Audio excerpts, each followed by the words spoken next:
For me, episode 2 is really about what it's like to conceive of a game versus actually making one. You have this idea in your head of this place. It doesn't exist yet. It undergoes countless revisions. New people come in and they change that vision in some way by what they add or remove. And you kind of just hope and pray that those visions don't compete. They just add to each other. They complement one another. Or maybe they do compete, and that's okay. What you're left with, in all likelihood, if you're anything like Camouflage, is something that's probably very different from what you conceived of in the first place. And maybe it's bias or rose-colored glasses, but what you see when you're done, if you're lucky, that spirit of what you conceived of is still very much there. To me, that's the story of episode 2.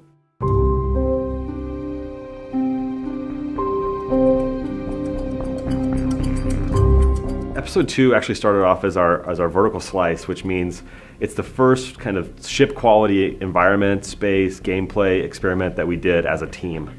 And so yeah, episode 2 is a long time coming. We're talking over a year and a half ago we started this sucker. And we spent probably about 3 months doing what you guys are gonna see is known as like the museum now, which was like 3 rooms. I remember we would do these 2-minute demo videos, and the path was kind of that Hope would go through those 3 rooms, and we had some pillar-to-pillar kind of gameplay, and there was a guard encounter, an event, and then it would end in a confinement room.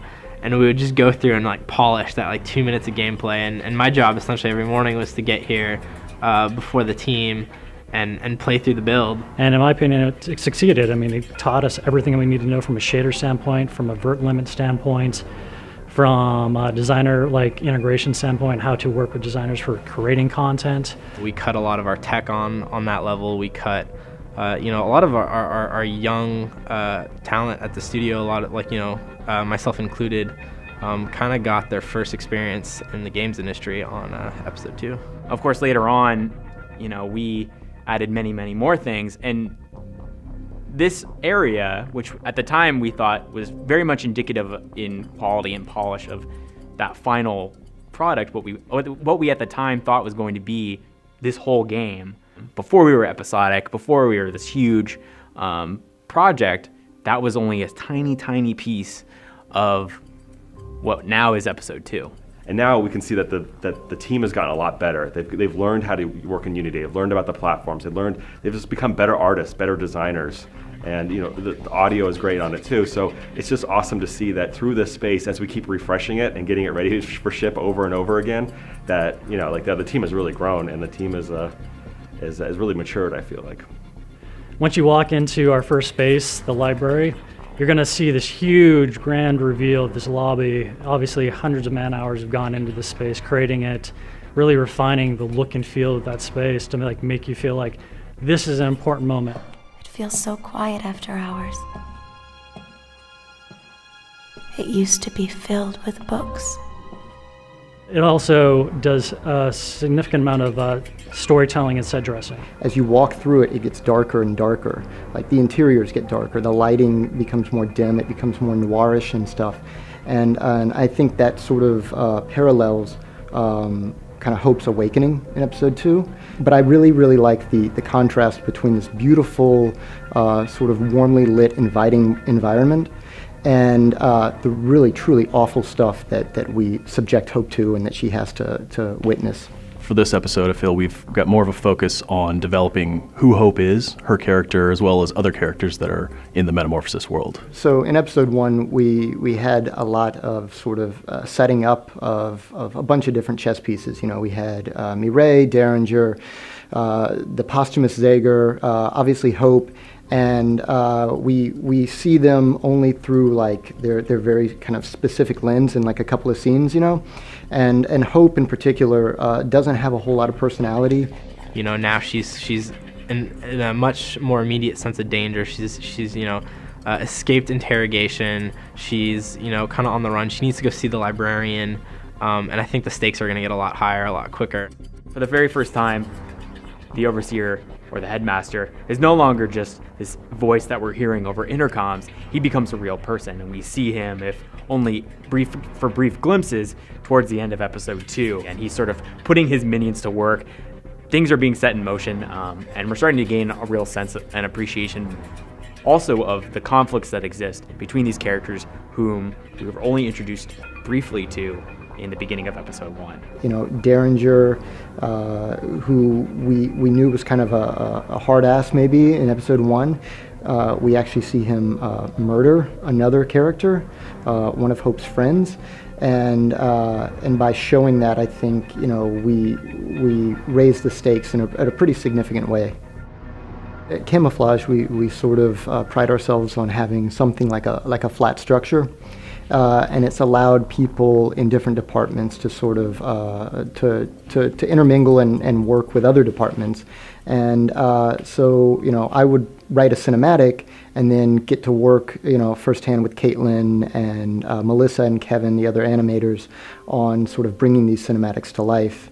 It's interesting because a lot of people feel like with motion capture that all the work is already done for you, everything's all laid out, there's very little to do, which is not true at all. Yeah, it's the complete opposite, because the computer doesn't really know what looks good. You still need that artistic eye to go in there and make things look really, really nice, really, really believable.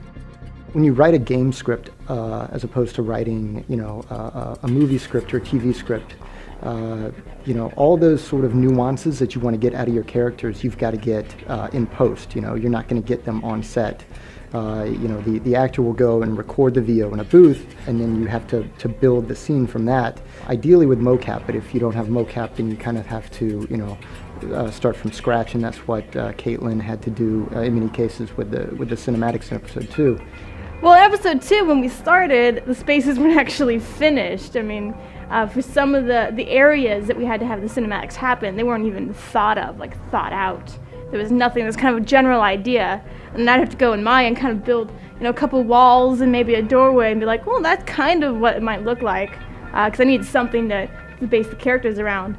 So now that we get, you know, closer and the environment guys are building the actual scenes and all that stuff is happening, we're finding that sometimes the animations don't quite fit, and we have to go in and be really creative about how to get them to work.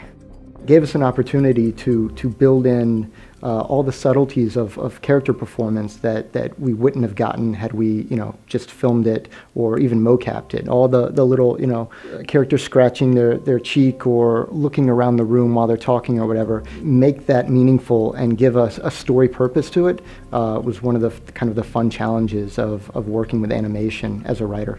There's a magic to the games that I think Republic takes its influence from that maybe goes underappreciated. You know, people talk about 8-bit games or 16-bit games or whatever. Episode 2 originally started off as our idea to bring back a lot of the things we loved about the 32-bit era and those games, those survival horror games, those weird like Sega Saturn games that were like really trying to struggle with 3D and interesting perspectives. Just crude textures, pre-rendered backgrounds, that pastiche of like horror and stealth and sci-fi that kind of made itself like the standard in that era. I think that's something that's really special. I feel like it really used to be in the 32-bit era that you'd have much more of a mix of puzzle in with the action, and it wasn't really an awkward thing. It was just kind of a fun sort of cooperative between the two. One thing we wanted to do with Republic is really reintroduce puzzle elements, just, you know, tying it into the universe, but also a little bit for the sake of just having kind of these puzzle elements in the experience. It just brings me back to, you know, being in high school and, you know, loading up CDs and these like 32-bit consoles and just really seeing what they're trying to push in terms of, you know, audio fidelity, you know, visual fidelity, more of like a cinematic feel than any games had done previous. And I actually feel like that's what we've been doing on mobile. And it's kind of an interesting kind of redux when it comes to, you know, game development. I feel like we're kind of, in a way, pioneering what like 32-bit era, you know, designers and developers were doing back in the day. Audio is something that plays like a huge role in Republic in general, but with episode 2, players are going to notice an immediate shift. As for episode 2, because the space is so large, we wanted to try emphasizing on the actual style of music. So this time around, we are making use of classical music instead of electronic type music. So the music this time around, it is not only adjusting to the progression of where the player is at in the game story-wise, but it is also being affected based on where your location is. Not just dependent on where Hope is located, but dependent on where the character is navigating throughout the space. In most episodic games, I think what players expect is more of the same content. I think they definitely expect they're going to get new characters, new story, basically like bigger and better. But I don't think they're expecting the sort of content changes and new features that we're delivering with our episode 2. Starting in episode 1, there was a lot of gameplay mechanics and features that we wanted to introduce the player to, and Hope just wasn't really the right vehicle for that at the time, so we offloaded a lot of the tutorialization and in some ways the connection to the character Cooper. But it's always been the vision for Republic to reinforce the relationship between the player and Hope. So in episode 2, now that the player's already got a good basis for knowing how to play the game, what to do, we can instead put Cooper more in a little bit more of a backseat position and instead let kind of Hope come out and be the person who, as you're experiencing new areas in the environment, that she's the one you're getting feedback from. I think this is a replica of the train the headmaster was held prisoner on. So pretty much in every way we could, we've rethought about how to invest the player back into Hope and making them understand it's more like a tennis match between the two of them rather than them just simply guiding her through. These statues, their arrangement is curious. Cooper is now kind of a help desk if you need him. He'll lay low, he'll stay quiet, but if you run into trouble and you're having difficulty solving a puzzle or you can't get Hope out of a room, then you can ring up Cooper and he'll offer some sage advice. In searching for a librarian, remember, you have a map. Use it to check out areas you've visited.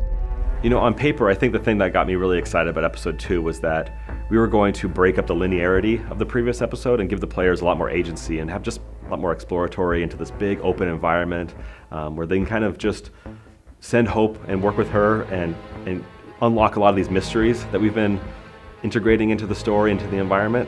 And that's absolutely true. I think we've executed on that. In episode 1, we had a very linear approach in terms of leading the player and character Hope through the spaces, and part of that is because it's in some ways the easiest approach to discovering what your gameplay is. You don't want to have too many variables, you just kind of want to keep the player on a very rigid path as you teach them what they need to know. Now that the player already knows how to play our game, in episode 2, in terms of space, we've gone in, I guess as far the opposite direction as we can. If you're going to ask me like my one favorite feature about episode 2, it's that, and it kind of surprised me, but we had this idea of this roaming guard, like this new shock guard that would actually be impervious to Hope's taser attacks, but also be able to attack Hope and basically knock her out. And they're on these random patrol paths. So what ends up happening is that, by definition, I feel like stealth action games are oftentimes these kinds of calculated, almost methodical and mathematical gameplay encounters. But what these new shock guards do is that they're like these sequence breakers that just bring a huge random element into the environment and into the encounter and get players just nervous about, almost like in a survival horror game, where's the next zombie gonna come from? I think one of the things that we didn't anticipate that's actually turned out very much in our favor is having the ability to go through and take the things about episode 1 during the production of episode 2 that we didn't like and sort of adjust them and sort of retcon out things that we weren't happy with that we couldn't address because we didn't have the time. We get to put out a contained piece of gameplay. We get all that feedback, not just from the critics, but more importantly from the players in terms of what they feel is really working and what's not. And then with episode 2, we get to not only do the things that we had intended, but we get to have a chance to revise how episode 2 is working, try something else, and then also actually release updates to the way episode 1 worked. Design is always changing, everything's always changing. So nothing is ever set in place until the game's shipped. And so a lot of the work that we go in having to redo is for the better. And so although it could be frustrating at times, it's needed and necessary. We're making all kinds of new decisions, adding new game objects to each of the levels. We're adding new features, new ways to interact with the world. I mean, still, and it's kind of all about this whole idea of the game as a constant, living kind of service, and we're trying to like continually, add to it and modify it. Each episode is on its own a little place inside a much larger place, and I think the ability of each episode to stand on its own is something that I think is going to set Republic apart from other episodic games in the future. So I'm really excited for the future of Republic, and what we have in store for episode 3 is going to be every bit as different from 2 as 2 was from 1. So I think that's something players have a lot to look forward to.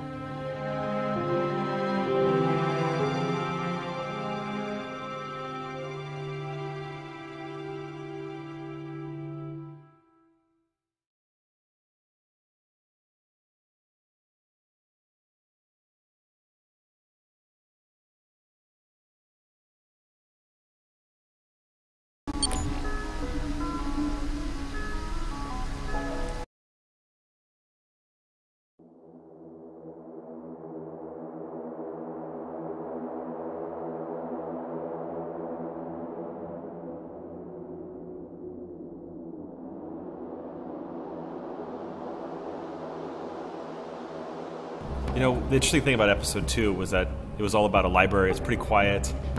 It's kind of clean, but a lot of stuff is going on in the background, at least in the narrative of that episode. Just like in episode 3, where everything's out there for the taking for the player to see.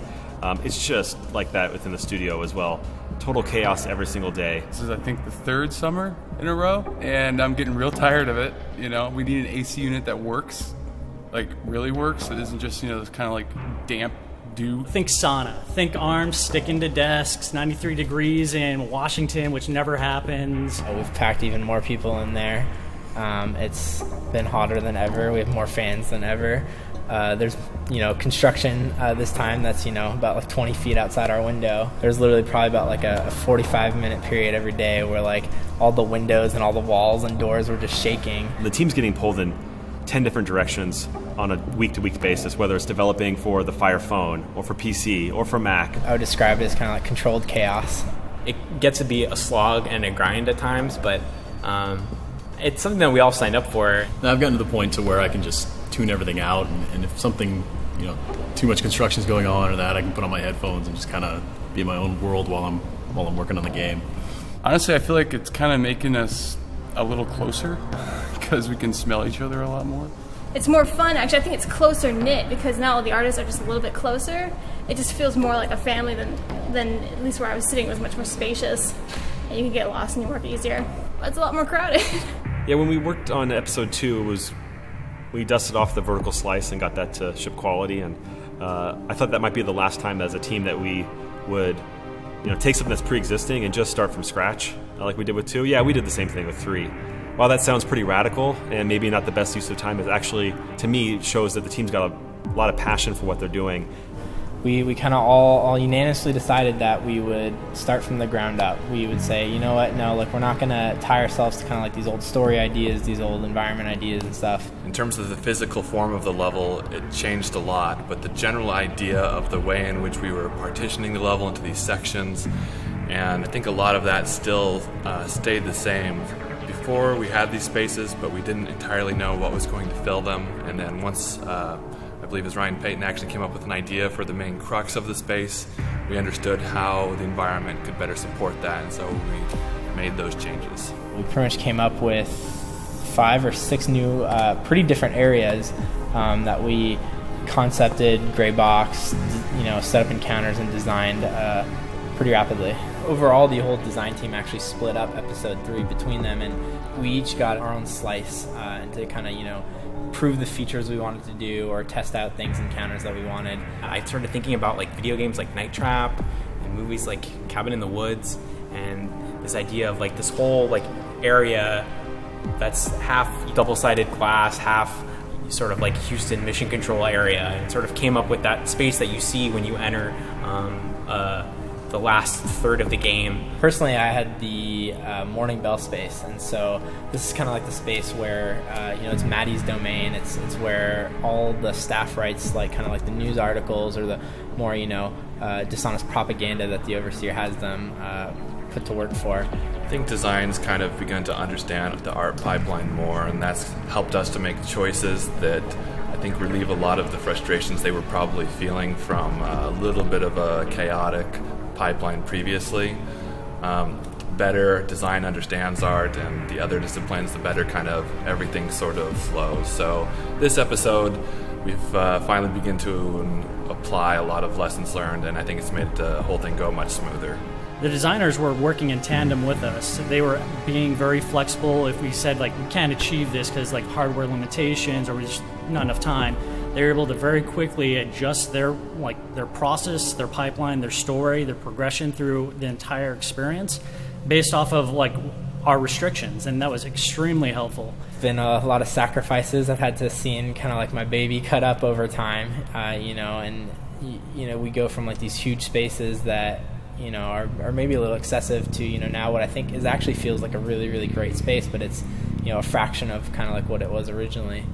As the team grows, as we gain experience, as we learn more about Unity and the core gameplay loop and what fans like, it's just now part of the process. At the beginning of every episode, we look at what we had previous and we just wipe the slate clean and start over. Episodes 1 and 2 were roughly 55 pages long. I think episode 3 clocks in right now at about 105 pages. We had a lot of stuff to unveil in a very short amount of time with episode 4 and 5. And so we decided to actually start to play some of those cards early, very subtly in episode 3.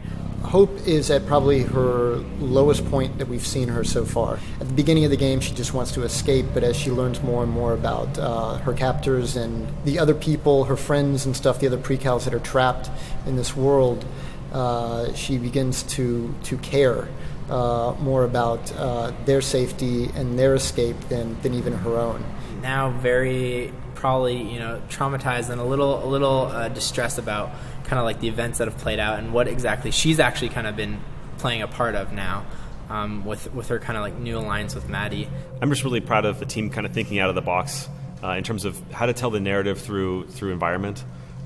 Especially the 2 Prizrak homes is definitely my favorite part of the experience.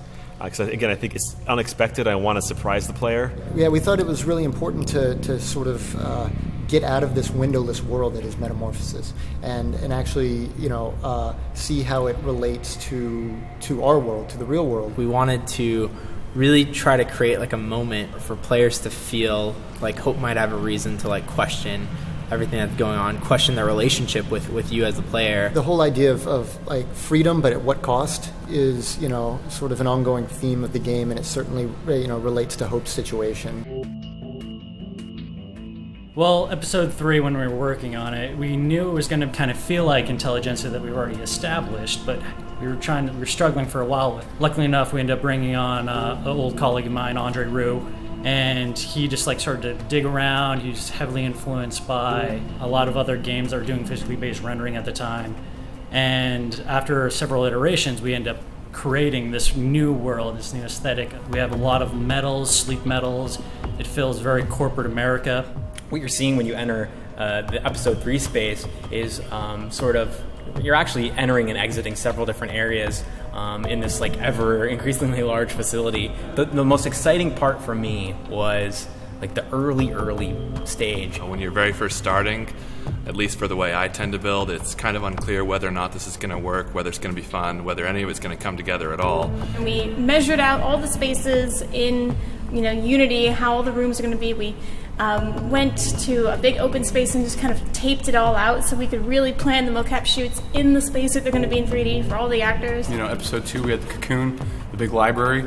Episode 1 we had the big atrium, both which I loved working on. And this time we got the terminus. And it's supposed to be imposing, it's supposed to be, scary and creepy, but also impressive. Yeah, the main area that I had an influence on was the Atlantic server catwalks, and I kind of wanted the environment to not have a lot of hiding spaces, not have a lot of hack distractions, just kind of be completely dependent on the player's ability to keep moving to the next corner, to the next spot. Putting our combat and stealth action front and center in episode 3 meant revisiting certain aspects of how Hope interacts with and engages with the guards. So designing scenarios in that latter third of the game where she's placing mines in the environment and trying to distract guards to get them to come by so they can be knocked out, and that's something new for the game.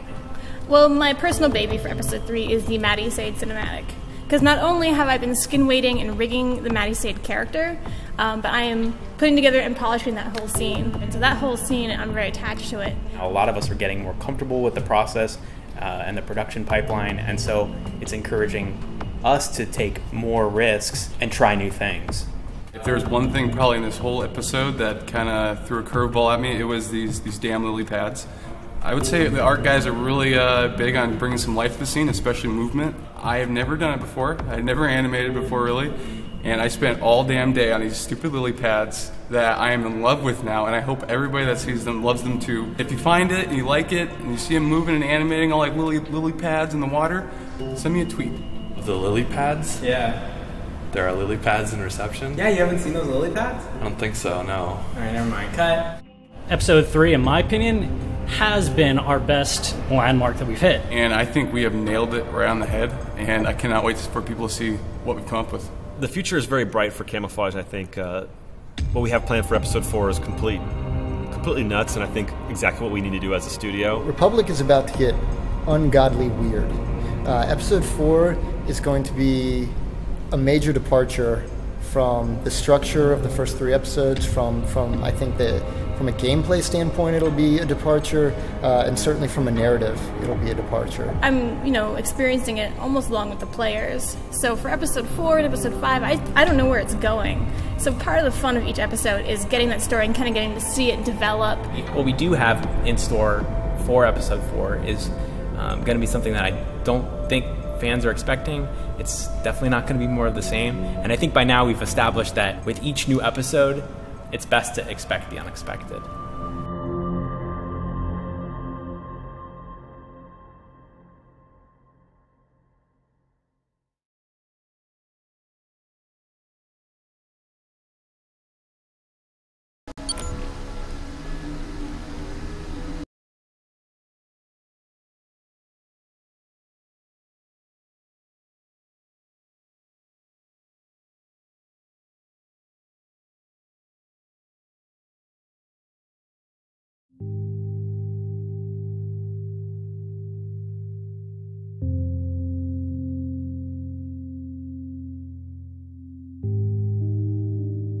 It's kind of horrifying to look back at how long it's taken us to develop episode 4 to finally bring it to players, to consumers.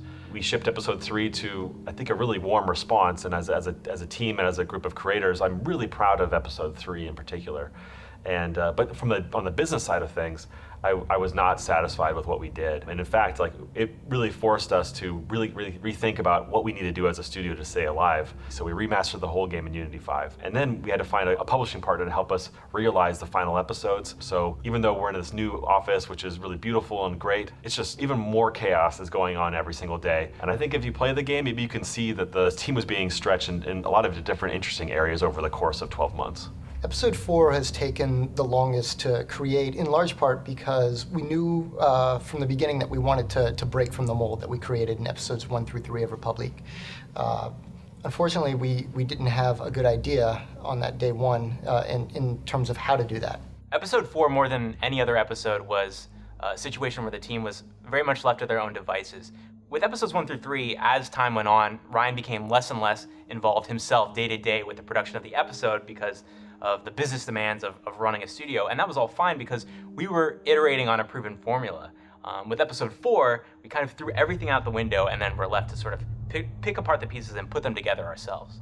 There were a lot of things that affected the development cycle of episode 4, but one of the biggest things was that we had a pretty high profile departure from a member of our team who was shouldering a lot of the creative work on episode 4. Thankfully, we found Slayton White.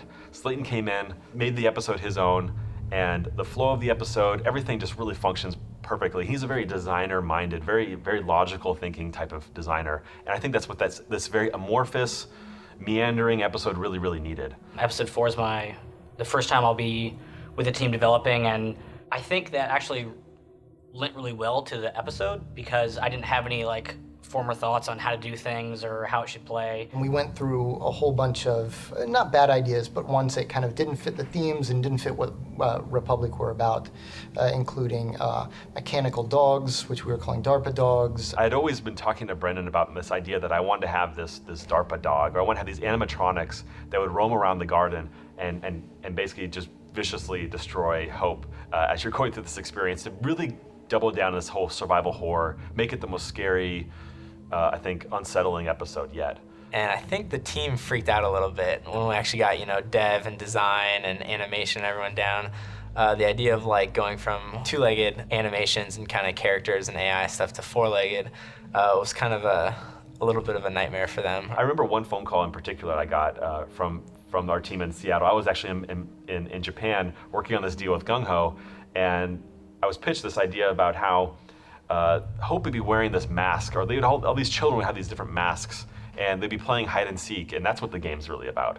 And I just remember thinking, how am I going to kill this idea without making people feel really bad? I don't want to be this kind of drive-by designer who just snipes at different ideas that I don't like. I think it's important to allow the team that if they really feel passionate about something to take it to the finish line. It's just one of those moments when you have to do your best to make people feel really good about something as you're kind of silently like putting your hand over their mouth and killing the idea. We went through a lot of concepts of the Mammoth, actually. Early concepts are nothing what he looked like. He was very much way more cartoony. He had a mask. He had like weird sci-fi costumes and like medical costumes. And in the end, I think it was Brendan who came up with this, but the idea just to make him much more like down to earth, kind of just more of like a caretaker. But the one thing I really did encourage the team to focus on was, let's focus on the encounters, let's focus on the moment-to-moment gameplay. Let's not get wrapped up in having lots of cinematics. But again, let's go back to our roots, what we want to do with the survival horror gameplay, and have a very, very oppressive force that players have to fight against in episode 4. Allowing the team to just focus on just one character and getting that character right, getting that enemy type right, I think was a really big win for us. We got playtesters playing it, and I remember there was one time where they were in the garden and they were on like the second step and they were taking a picture of the trellis. And they're taking this picture, and then they're like, oh, I bet I can move to my left and take a picture of another data point real quick, and then I'll get out of there. And they move to the left, and then the mammoth is just like running full speed at them. And then they break out of that real quick and try to get away, but it was too late. They got caught. And immediately we were like, yep, okay, this is the right direction. The artists on Republic have taken a very wayward path to get to the spot that they're in now, and we've learned a lot of important lessons along the way. Being able to create such a unique space in episode 2 that was so visually impressive, then moving on to PC and Mac and building everything from the ground up again, using physically based shading. So we were able to take those lessons and bring them back to us when we started episode 4, and I think it shows, because without a doubt, I think episode 4 is our best looking episode yet. I was expecting to get given something similar to what the previous episodes have been, and it was the polar opposite, and it was like, go for it. Sky's the limit, huge, expansive outdoor environment, skybox I had to do, shaders for that, all the atmospherics, the effects. It's sort of a new environment that you're not used to. It's dark, it's gloomy, it's outdoors. This is a lot of unusual kind of fish out of water feeling about the space, and so it's something we really wanted to try and kind of play up a lot. I got a ton of freedom. I'd sit down with Steven and kind of go through these designer blockouts. We'd find a good spot for a screenshot that would allow me like a good view to give broad strokes and kind of the general idea and the mood, and then they just kind of were like, we want a moody force, we want it to be kind of creepy, and then they just said go for it. I would spend obviously quite a bit of time on each one and really like trying to think out about it and solve as many as the problems I could. But since then, I was giving those to 3D modelers with experience and with these really good environment artists. They take that, use it as inspiration or direct reference, and then spend so much more time on each little spot. They would use my image and my concepts as a general guide for the mood, so that stayed pretty on point, but everything just got so much better by the end of it. It's really cool to see it come to life like that. The ending cinematic for episode 4. That was my first scene I ever made, and I was pretty excited about it because I wasn't quite sure what to expect, but I basically got to work with all of the people there, like the animators and designers, just basically like find out how to make the most of the ending and how to make it look super cool, and I really enjoyed that. 390. Stop there. Shh. They may have followed you. Obviously, we had some really great animation and great motion capture to work with for that introductory cinematic where you first see the gardener, but I really wanted to sort of use light and sort of cinematic principles to help kind of push the feel of that gloominess, and the strong light coming from the moon and these sort of gloomy fog-filled areas. So it was something that I really enjoyed kind of getting to play with. Pick this up! Yes, sir. Pick this up now! You know what the captain says. Clean garden, clean conscience, sir. When you pitch something to a room filled with smart designers and very sort of literal-minded video game developers that is narrative, you always run the risk that you're not gonna win them over.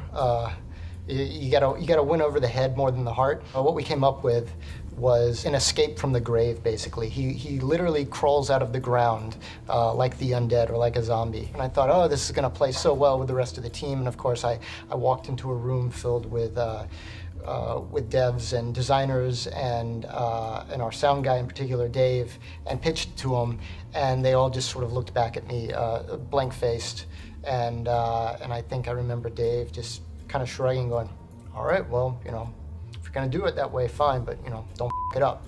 The real challenge was trying to get him crawling out of the grave, because in mocap, when you're on a flat stage, getting anything vertical like that is a technical trickery. So we had the actor crawl up onto a large platform, and then we had to cut there and then take down the platform and have them all start again from like the top of the ground when he's already climbed out. And then after that, we had to work with the environment artist and the effects artist to make sure that everything was lining up and that it was looking correct and it was looking, super cool. How do I look? Not bad for a dead man. Yeah, so I don't really know how I feel about episode 4. And I think I've been staring at the game so long in general that it's difficult for me to even, trust my intuition on it. When you have a full year compared to these shorter dev cycles we had, it gives you more time to kind of overthink things. There was one point where I was pretty down on episode 4, and I was convinced it was horrible and that we made a huge mistake, and that there was a lot of things that we couldn't ship. And thankfully I was wrong. Thankfully I kind of came around and realized that it was just, getting inside my head because we had so much more time on these ones. Episode 4, I think the big success is it's got a really different tone to the rest of the episodes. I think definitely more of a survival horror sort of direction, more difficult enemies, more no supplies, and you're kind of left on your own. I think it's really going to be interesting to players that they'll be kind of taken out of their element and what they've gotten used to in the first 3 episodes. When I look back at episode 4, I'm really proud of it. I think it shows the maturity of the studio, our ability to take risks head on. From a business perspective, the amount of time and effort we spent on episode 4 makes absolutely no sense. When you look at the game, just try to find how many assets we're reusing or how many kind of gimmicks we're reusing. We're really not doing anything. We threw everything out and started from scratch. And why? Just because we felt it was important for the full game experience to do something unique and special with episode 4. And I'm very proud of that. I think it's probably going to be our most polarizing episode yet. I think some people are going to like it, some people are probably going to really hate it. But I think if you make the fans wait as long as we have for this episode, you have to sort of justify that wait, that long wait, by taking some creative risks, and I think we've done that.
It's pretty surreal to be very, very close to the end of the project. When I think back to all the decisions, all the big moves that we made as a studio throughout the past 4 years, I keep coming back to this theme. If things had gone as I initially wanted them to go, we might not have made it. If we just did, from the very beginning, for example, if this was just an iOS game, the numbers wouldn't have lined up. I think the reason why we're still here, the reason why we're able to finally ship the 5th and final episode is because we've adapted over time. We've learned from our mistakes. And now is the time, I think, in the project, as we're getting very, very close. I mean, we're within weeks of final submission, to go through that cathartic process of looking back at what we did right, but really focusing on what we've done wrong and trying to learn from that. So yeah, when you ask the team what their strongest memories are of the project, and when they look back at the 3.5 year development of the game, a lot of employees will talk about Thanksgiving 2013. And the team was, we were figuring out how to ship our first game together, you know, and for a lot of us, actually, it was probably our first game. We finally got to, I think, RC12, made it at like midnight, so, you know, we're past the board. It was now Thanksgiving, and we started the upload. We were pretty confident on that build. We were still playing it, though, while the upload was going. We thought we'd have, you know, a perfect build, and then QA would find a last-minute thing. We'd make another build. We ended up staying up till 6 in the morning, taking turns sleeping on the couch. I think there was 10 of us left at that point in the night, and no one wanted to go home. Like, everyone wanted to see it through. I'm surprised most of our team members don't remember is that I had then taken the build down with me to Portland for that break. And I had called my best friend growing up, and I told him that this is what I've been working on all this time, and like, you should play Republic Episode 1 in front of me, and you're gonna really like it. It did not go well. I came back to the office on Monday morning, and I told the team, regardless if Apple approves this submission or not, we're not done. We're working on this for another 2 weeks. I'm gonna beg for forgiveness from Apple. And to their credit, they gave it to us, right? But we worked for another 2 weeks really hard, fixing all these extra issues, bugs, extra polish, and did that really final push that made it, I think, a really special release, as opposed to something that I don't think ultimately we would have been proud of. For every game that we make, whether it's you know, a new office or new employees, what that ultimately ends up being is a Band-Aid on an expansion that we're doing, whether it's moving to a new platform or upgrading our engine. It seems like every single episode that we've shipped, with the exception of episode 1, which had its own challenges, we took on more platforms. So now we're actually shipping on a variety of different platforms, which for a team that's only 20 people, it puts a huge strain on the QA resources that we have, the dev resources that we have. When we made the decision to transform the game from Unity 4 and Unity 5, that was a pretty contentious decision. The idea that I had, and it seemed like all the stars were aligning, was that Unity was prepping their big release, transitioning from Unity 4 to Unity 5. And given our really strong relationship with that company, I kind of started to seed some ideas about, hey, why don't we be your guys' guinea pig? Why don't we release the first Unity 5 game by taking all of our Unity 4 assets and converting them all into physically based materials? And again, not only to foster this relationship with Unity, but again, to give us a really sexy story for the PC version of the game. So the crazy thing about Ryan, you know, cementing that partnership with Unity and committing to bringing the game over from Unity 4 to Unity 5 was that we had no idea if we could actually do it. Like, we had no idea when he said that. You know, that was like really a scary thing to do. Initially, my reaction was like fear. I mean, when you're in the middle of production and you're working on a stable engine, the last thing you want to do is switch engines in the middle of your production cycle. The engine was not even officially released yet, so it was in like alphas and betas. It was fairly unstable.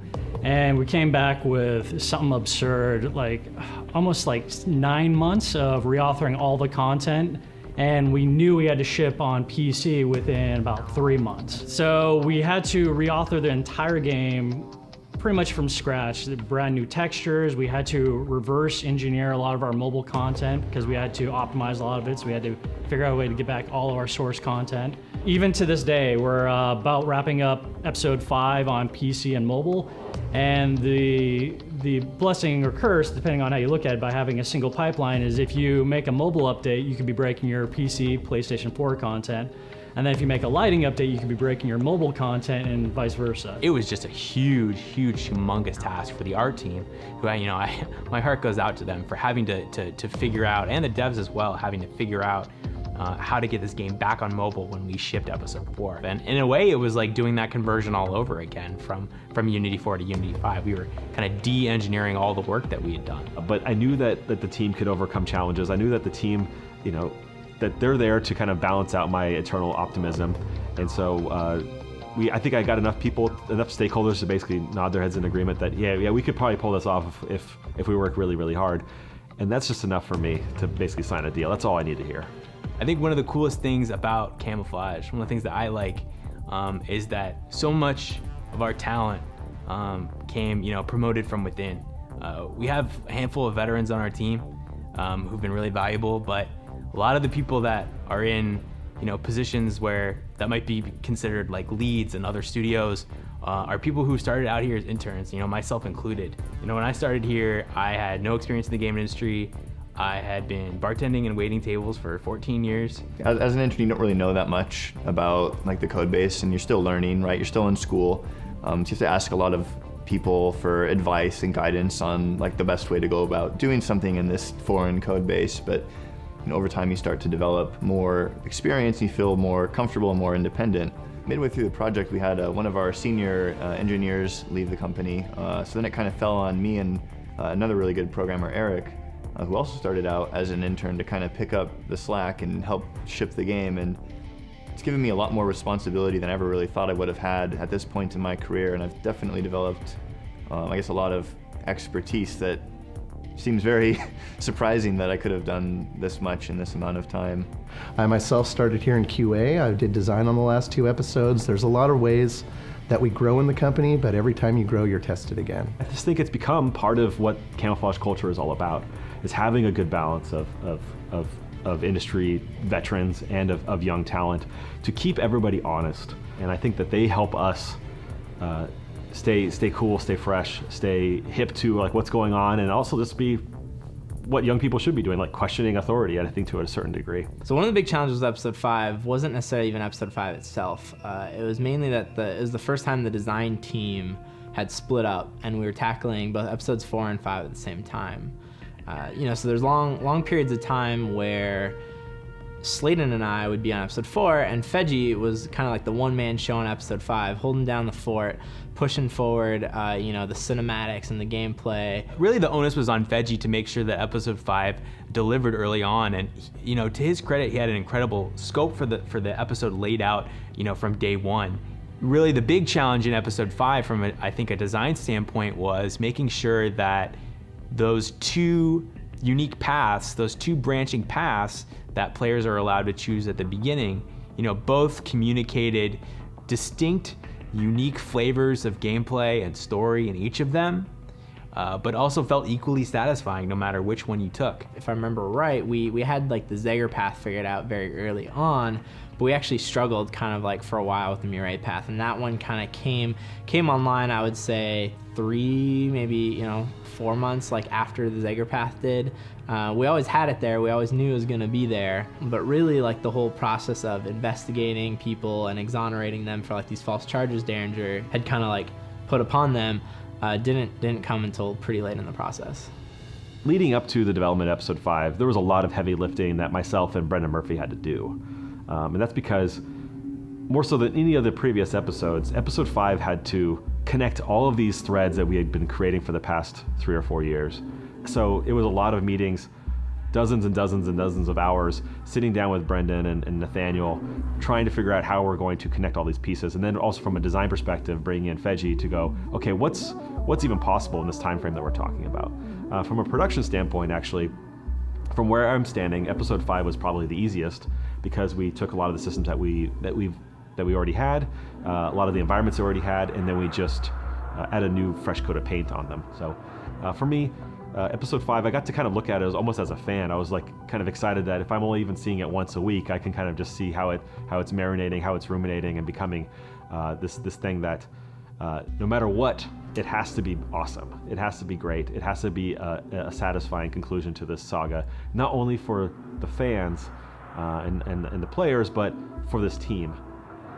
One thing I knew for certain was that there was no world where we're going to ship a bad episode 5, because we owe it to ourselves after this many years to really put a nice bow on this whole experience. We'd had the vision for the final cinematic or something like it for a very long time. From the very beginning of the project, very early on, we knew that that metamorphosis and the whole game was actually secretly set on a ship. And one of our big reveals was at the very end, you emerge and you realize that there's just ocean around you. But even in episode 1, players, if they're really attentive, can see a lot of the hints that we were giving in terms of the fact that the game was set on a ship. Not only like the layout of the ship, we actually went on a cruise ship for one night as the cheapest seats we could find, and took tons of pictures about how cruise ships are laid out, and we use those as reference, especially for episode 1. Some of the sounds of like the ship. So that was a lot of fun to kind of pepper in those things. It all came down to some incredible cinematic work on the part of Ryan Feige, some incredible animation work on the part of Caitlin, and some incredible voice acting from Dwight Schultz, and amazing performances from the whole cast. So really those final moments on that ship-top deck are, I think, a slice of some of the very best of what Republic has to offer. Getting to see it through to the end has always been just my goal from the day I started. As I think about it, it doesn't seem real that the project's gonna be over. It's bittersweet. It's familiar. It's a very familiar feeling. You really have to stop and take a second to appreciate just how much we've accomplished. I've learned a lot about acting and motion capture and animation pipelines and all kinds of things I didn't expect when I started the job.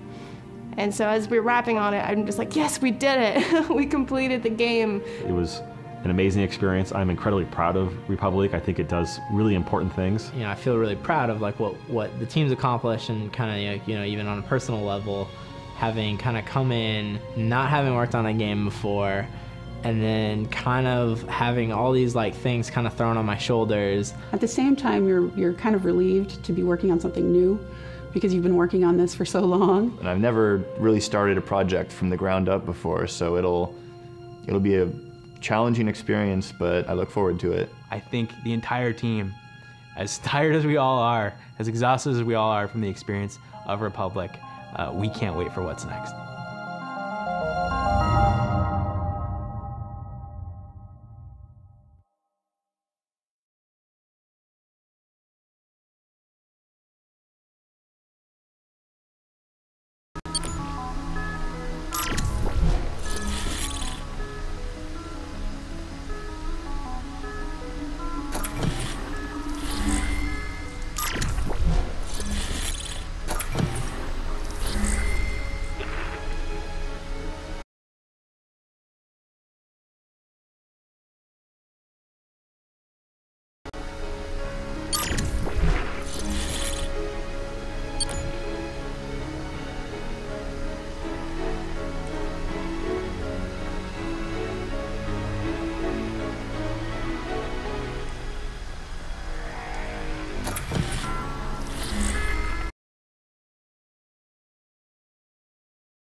See me? Wait. Please, I need your help. I don't have much time. They want to erase me. They want to erase who I am. They're coming.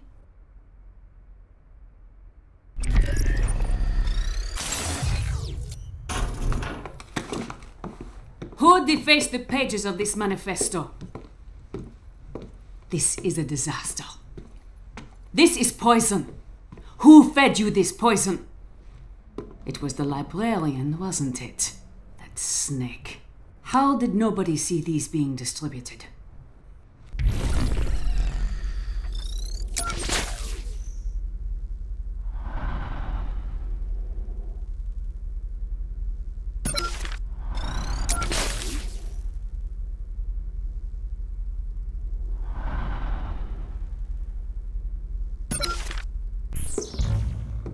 Cooper, get us some water. Sovereign water from the commissary. Go!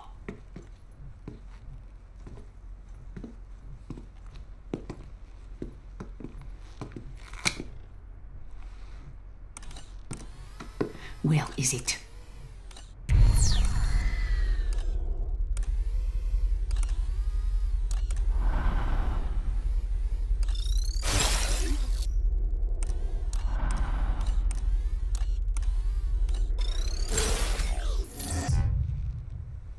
Not the defaced manifesto. Where is it? Tell me, or I'll tell them. But you are them. I don't know what you're talking about. Child, where is it? Where's what? I did not call for Prizrak. Our computer scrubbed the word poison. I have to check it out. It's not like that, Derringer. I can handle this precal myself. Look, I need to know if someone's poisoning the food and water supply in this place. I am talking about this, you idiot. Poison for the mind. It's just a manifesto. Not just. It's been contaminated. These are the words of Zager. Zager is dead. But I guess we could dig him up and shoot him again. Anything else, Murray? What? That's not enough? The girl's infected. Found reading contraband. Third offense. We are taking her I to didn't read I am in anything. charge, your Derringer. You will put her in a confinement cell. There will be no recalibration without my authority. Fine. Just do it before the arrival. And watch your step. What's your step?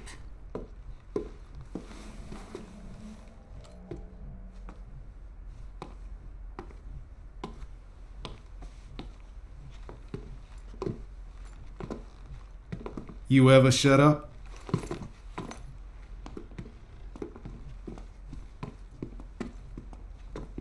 Bring her a blanket. I don't want her freezing to death before tomorrow.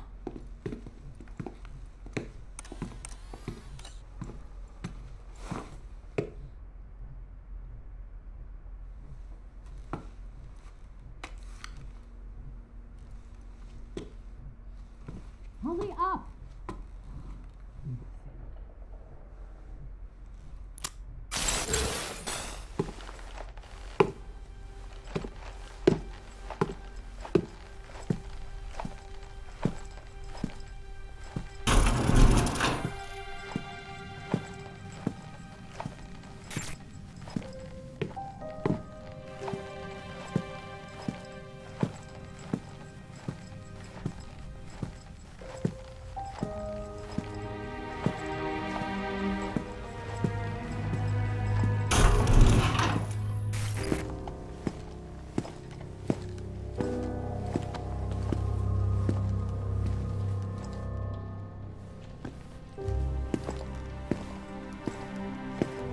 Good evening, citizens of Metamorphosis.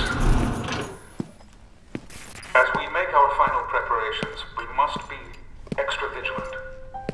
Recent events have brought us the capture and killing of a man whose sinister, disgusting actions caused no small amount of grief. You know who I am referring to. I will not speak his name again. But even though he has been eliminated, other threats remain. Just tonight, another treasonist was attempting to infect the minds of our youngest and brightest with lies, masquerading as divine text. This Mimeo apostate will be dealt with in the same manner as the one who inspired him. Keep a watchful eye out for our Republic, my friends. And in return, she will watch over you.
see me in there.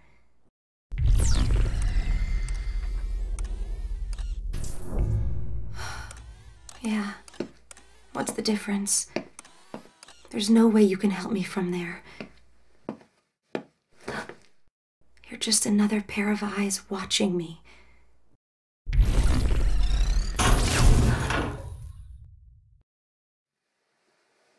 Did you do that? Did you open the door?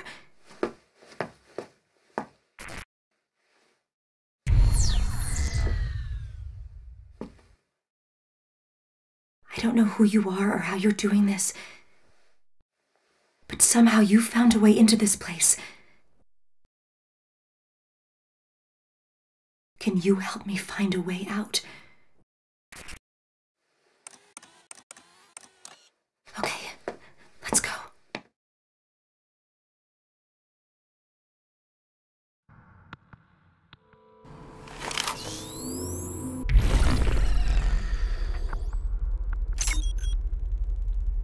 Taser.